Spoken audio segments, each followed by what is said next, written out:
पैशाअभावी धामणगाव मतदारसंघातील सामान्य माणूस आरोग्यविषयी समस्येला सामोरे जात असताना वंचित राहता कामा नये या कृतीतून कार्य करणारे आमदार म्हणजे प्रताप अडसळ।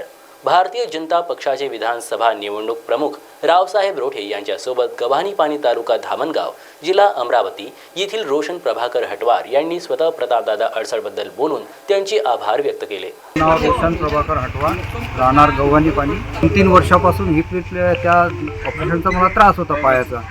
दादाच्या एका फोननी माझं ऑपरेशन कस्तुरबा हॉस्पिटल सेवाग्राम येथे परिपूर्ण झालं, म्हणजे फ्री झालं, कोणताही चार्ज न लागता। अंदाजे किंमत त्या ऑपरेशनची 4.5 लाख रुपये होती, पण ते दादांनी एका फोननी माझं ऑपरेशन करून दिलं आणि त्या हॉस्पिटलनी मला PMJAY या योजनेमधून ते माझं ऑपरेशन सक्सेसफुल झालं। धन्यवाद। महाराष्ट्र TV 24 करिता सचिन करडेची रिपोर्ट, अमरावती।